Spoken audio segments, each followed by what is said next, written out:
So the thing that I also asked you right now was, are you happy in your current situation? And you said no, right? You're jumping house to house, things aren't going right for you, and you're 18. Well, where are your parents right now? You don't live with your parents, you say you live with your brother. Yeah. What's your parent situation going on? How's that going? Really, my dad's in Vegas. So your dad's out of the picture? He doesn't help you? No, he helps. He wants me to go live with him to Vegas. But he's not here to help raise you right now. No. What about your mother? My mom.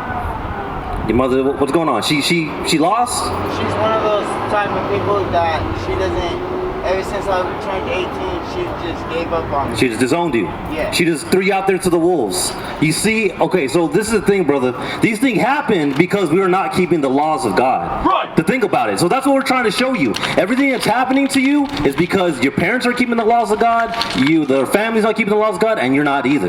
But the thing is, we're telling you this not to bash you. Yeah. We were on that same side of the fence not too long ago. Right. Everybody. Look. There's nobody in this world that is perfect that had not went wrong with. No one's born with sin-free, right? No one's born knowing the laws of God. But what we're trying to do is we're trying to get there. Give me that in Matthews.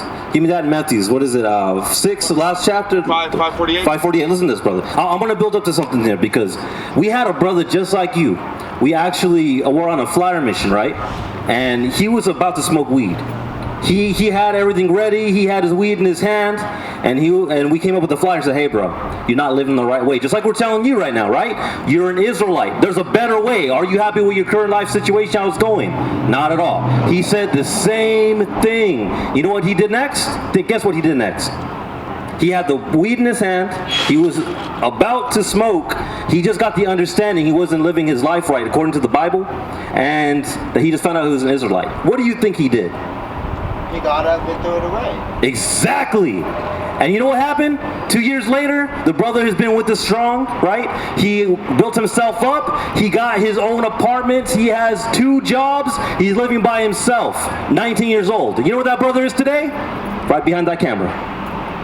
That's him today. 2 years ago, he was in your same position. Same hair color too. Give me, yes, same hair color. Get me Psalm chapter 19 and verse 7. This is what the laws did to his life. The same thing the laws of God can do to yours. That's a powerful statement. Listen to this. Read. The book of Psalms chapter 19 and verse 7. The law of the Lord is perfect, converting the soul. We're saying none of us are perfect, right? But when we keep the laws, that's what makes us perfect. Right. And what does it do? Read after that. The testimony of No. The law of the Lord is perfect. The law of the Lord is perfect, converting the soul. Converting the soul. You know what that word converting goes into? I mean, these words, right? We don't really pick them up sometimes. That's why we got to break it down piece by piece. Converting means to change, right? Converting, you convert something, it changes itself, right? He came up, he was smoking weed before, right? He was in his right mind. He didn't have his house in order. He wasn't building himself up to be a man. But he heard, hey, defile my temple. Hey, I'm not supposed to be smoking. Hey, give me 1 Timothy chapter 5. And was it verse 19? Talking about work? Another thing too, you're 18, you're already becoming a man, right? You're on your own already, so you don't have any choice but to be a man now. You're tired of going from house to house. Let's see what else is commanded in the Bible. Read. The book of 1 Timothy, chapter 5 and verse 8. But if any provide not for his own, especially for those of his own house, he hath denied the faith and is worse than an infidel. What do you think that means? Denied his own faith. Let's read from the top.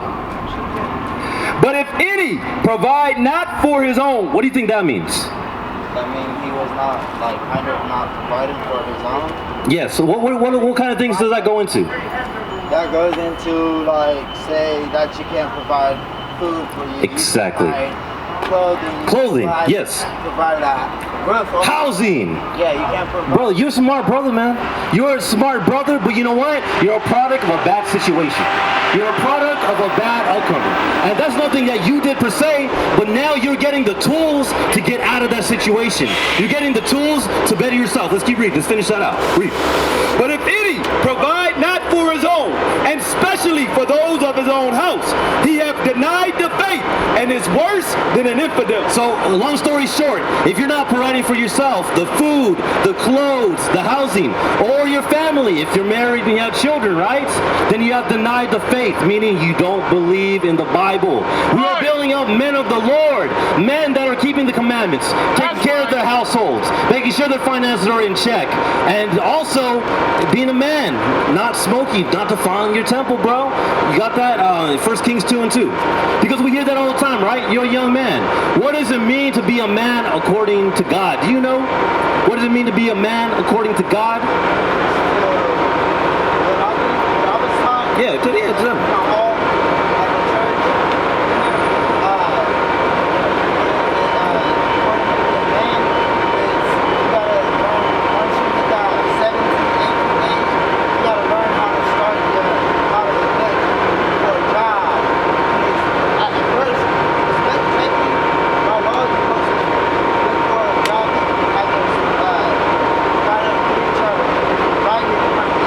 Okay, so those are the two main things you're saying. So the two main things to be a man according to the word that you've learned, right, is you have to have your driver's license and you have to get a job, right? But one thing you said right now is that you were in juvenile hall. What were you in juvenile hall for? You getting into trouble? But you were associated around the wrong crowd? Yeah. What, gang related? No, it's not. It's more like a baby mama, baby daddy. You're in some kind of domestic kind of... Yeah, they tried to say that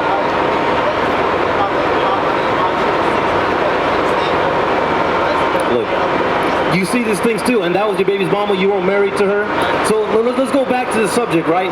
Going through all this, all these things that are happening to you, they can be avoided if we keep the commandments of God. Right. That's what we're trying to get out of this, right? Where are you at right now? You're still in Kings? Okay, listen to this. So going back to the subject, right? Us learning how to be a man according to the Bible is going to get us out of a lot of these situations that you have been through. Right now, you can't fix the past, but you can change your future. Watch, listen to this. Read. The book of 1 Kings, chapter 2 and verse 2.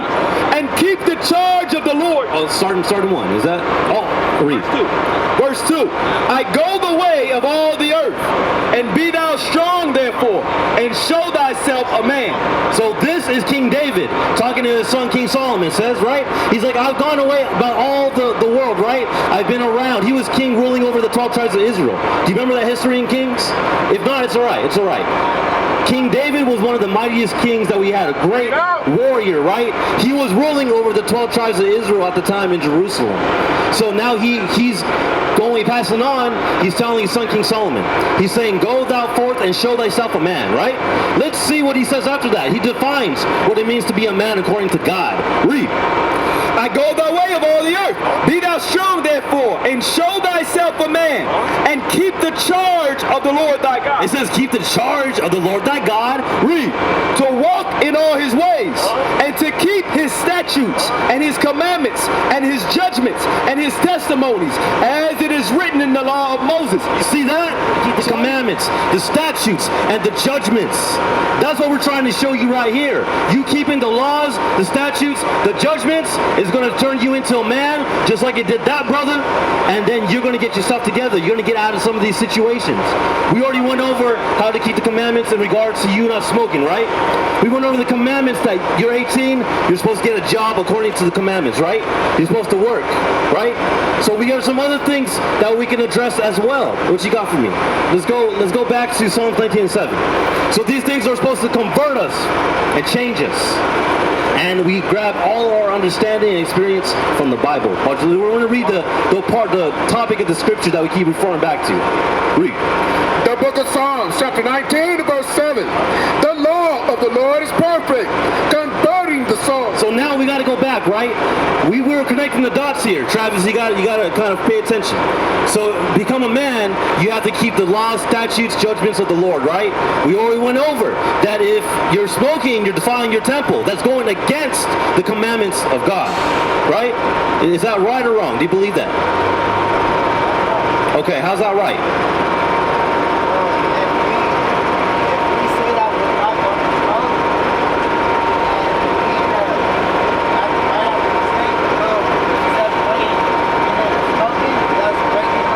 Okay, so let me ask you something with that. So when you break the law, what is that called according to the scriptures? Because not defiling your temple, that's a commandment from God, right? He says, thou shalt not defile your temple. So what is that called in the scriptures? Do you know? Okay, look, this is where the churches have failed us. They say they have the understanding 400 years, right? We have been going to church, Catholicism, Christianity, but we cannot define what it means to break the commandments, right? Listen to this. I'm going to give you the understanding right now. Read. The book of 1 John, chapter 3 and verse 4. Whosoever committeth sin transgresseth also the law. Do you know what it means to transgressive? Okay, let's read from the top. We're going to break it down. Read. Whosoever committeth sin transgresseth also the law. So it's saying whoever commits sin, this is in the New Testament, this is 1 John. Whoever commits sin transgresseth against the law. What law is that talking about? Say again? No, not just smoking, but it's talking about the laws of God, right? So transgress means to break. When you transgress something, you're breaking it, right? You're not fulfilling it. So if you're in the midst of transgression, you're breaking the laws of God, that means you're in the midst of sin. We heard that before, right? Sin, sin, sin. We hear this as we go to church, do all these things, but it's very simple. People can say sin is maybe a bad feeling, or maybe it's this and that, right? It's breaking the laws of God. So going back, thou shalt not defile your temple. Is that sin if you smoke? Because you're going against the laws of God, right? Okay, same thing. If you're not working, take care of your house. Take care of your family, like we read in 1 Timothy. Is that sin? If you're not taking care of yourself, if you're not taking care of your family, because you're going, what are you doing? You're going against God, His laws, and statute commandments, right? Right. Who knew that was a sin in the Bible? You think about it. When you think of sin, you don't think of, oh, me not taking care of my household. That can't be sin. The Lord said right here, if you're not taking care of yourself or your household, you're in the midst of sin. Who knew it was so basic like that, right? I wouldn't have thought that if I didn't read it in the Bible myself. It's like, man, me not taking care of my family, the Lord's not going to judge me for that. That's not sin. Very clear, right? What else? You said you have a baby's mama, or you got mixed up in some things like that? Is boyfriend and girlfriend sin according to the Bible?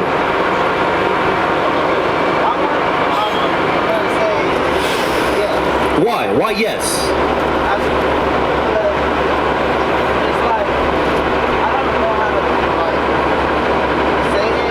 Okay. Just do your best. Do your best.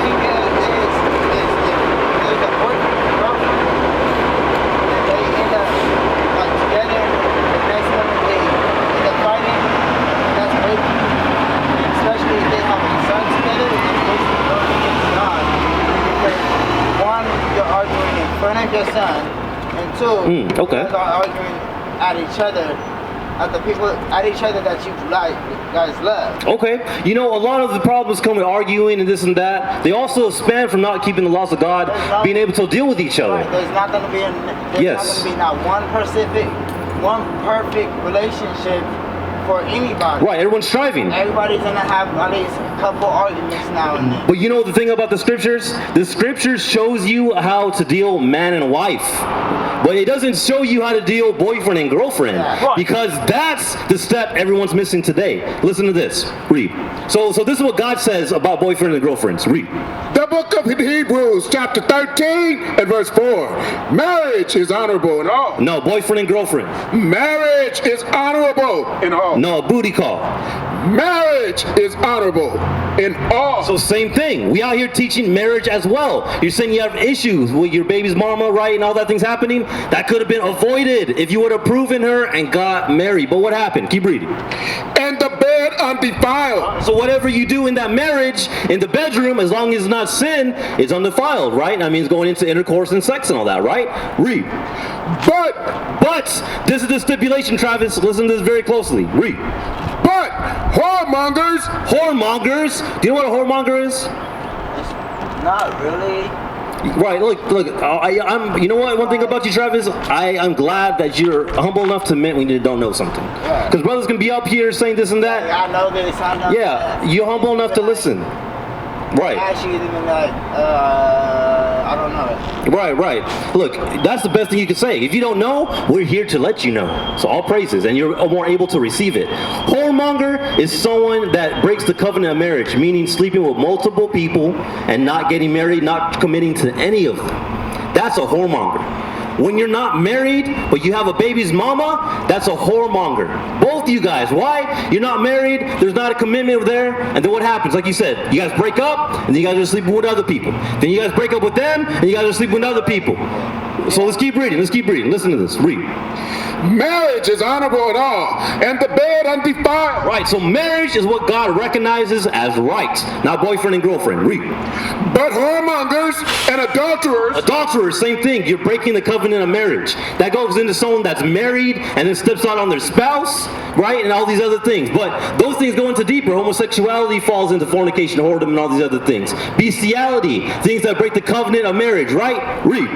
But whoremongers and adulterers, God will judge. Whoa. Did you hear that? That God will judge. Well, God will judge who? All right, that's why I asked you, because I didn't think you were paying attention. Read it from whoremongers again. Read. But whoremongers and adulterers, God will judge. So who's God gonna judge? The whoremongers and adulterers. Right, boyfriend and girlfriend, whoremongering, right? And you know what? Look, this is sad to say, bro, but you were in that relationship, right? The boyfriend and girlfriend. God judged you. How? You guys broke up. You guys not together anymore. You guys have a kid together. Now that kid is growing up without a father in the household, right? Now her own father in the household. Now you guys are split. These are judgments that come upon our people. We used to scream black power while heroin was pushed. But at the end of the day, nothing's in vain. IUIC has been given a vision. The tents of Judah has risen. Many has attempted the mission, minor murmuring, omitting, and missing the mark. Just reading that he had the flame of fire in his eyes gave us the spark. We on Paul's mission. We out on the road, purple and gold. From Mexico, Cuba, Haiti, Ghana, Sierra Leone, 144,000 boots banging, concrete crackling. These are our men repented at heart. The scriptures is proof. IUIC, we deliver the truth.